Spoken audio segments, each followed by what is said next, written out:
ద్వితీయోపదేశకాండము 22 అధ్యాయము. నీ సహోదరుని ఎద్దు గాని గొర్రె గాని త్రోవ తప్పిపోవుట చూచిన ఎడల నీవు వాటిని చూడనట్లు కన్నులు మూసి కొనక అగత్యముగా వాటిని నీ సహోదరుని యొద్దకు మళ్ళింపవలెను. నీ సహోదరుడు నీ దగ్గర లేకపోయిన ఎడలను, నీవు అతని నెరుగకపోయిన ఎడలను దానిని నీ ఇంటికి తోలుకొని పోవలెను. నీ సహోదరుడు దాని వెదకుచు వచ్చు వరకు అది నీ యొద్ద నుండవలెను. అప్పుడు అతనికి దాని మరల అప్పగింపవలెను. అతని గాడిదను గూర్చియు వస్త్రమును గూర్చియు నీవు అలాగుననే చేయవలెను. నీ సహోదరుడు పోగొట్టుకొనినది ఏదైనను నీకు దొరికిన ఎడల అతడు పోగొట్టుకొనిన దానిని గూర్చి అలాగుననే చేయవలెను. నీవు దానిని చూచి చూడనట్టుగా ఉండకూడదు. నీ సహోదరుని గాడిద గాని ఎద్దు గాని త్రోవలో పడియుండుట నీవు చూచిన ఎడల వాటిని చూడనట్లు కన్నులు మూసి కొనక వాటిని లేవనెత్తుటకు అగత్యముగా సహాయము చేయవలెను. స్త్రీ పురుష వేషము వేసుకొనకూడదు. పురుషుడు స్త్రీ వేషమును ధరింపకూడదు. అలాగు చేయువారందరూ నీ దేవుడైన యెహోవాకు హేయులు. గుడ్లైనను పిల్లలైనను గల పక్షిగూడు చెట్టు మీదనే గాని నేల మీదనే గాని త్రోవలోనే గాని నీకు కనబడిన ఎడల తల్లి ఆ పిల్లలనైనను ఆ గుడ్లనైనను పొదిగియున్న ఎడల పిల్లలతో కూడా తల్లిని తీసుకొనక నీకు మేలు కలుగునట్లను, నీవు దీర్ఘాయుష్మంతుడవగునట్లును అగత్యముగా తల్లిని విడిచి పిల్లలనే తీసుకొనవచ్చును. క్రొత్త ఇల్లు కట్టించినప్పుడు దాని మీద నుండి ఎవడైనను పడుట వలన నీ ఇంటి మీదికి హత్యదోషము రాకుండుటకై నీ ఇంటి పైకప్పునకు చుట్టు పిట్టగోడ కట్టింపవలెను. నీవు విత్తనముల పైరును నీ ద్రాక్ష తోట వచ్చుబడియు ప్రతిష్ఠితములు కాకుండునట్లు నీ ద్రాక్ష తోటలో వివిధమైన వాటిని విత్తకూడదు. ఎద్దును గాడిదను జత చేసి భూమిని దున్నకూడదు. ఉన్నియు జనుపనారయు కలిపినేసిన బట్టను వేసికొనకూడదు. నీవు కప్పుకొనుని బట్ట 4 చెంగులకు అల్లికలను చేసుకొనవలెను.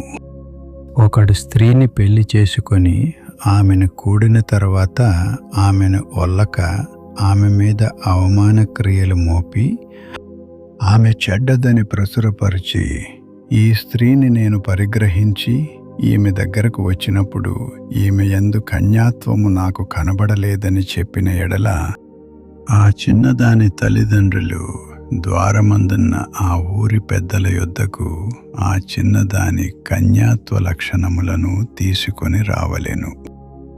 అప్పుడు ఆ చిన్నదాని తండ్రి, నా కుమార్తెను ఈ మనుష్యునికి పెండ్లి చేయగా ఇదిగో ఇతడీమె నొల్లక నీ కుమార్తె యందు కన్యాత్వము నాకు కనబడలేదనియు అవమాన క్రియలు చేసినదనియు ఆమె మీద నింద మోపెను.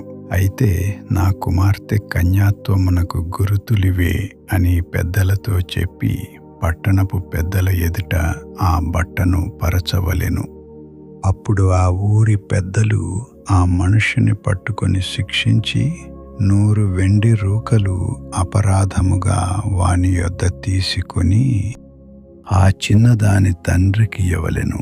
ఏలయనగా అతడు ఇశ్రాయేలీయురాలైన కన్యకను అవమానపరిచియున్నాడు. అప్పుడామె అతనికి భార్య అయ్యుండును. అతడు తాను బ్రతుకు దినములన్నిటను ఆమెను విడవకూడదు.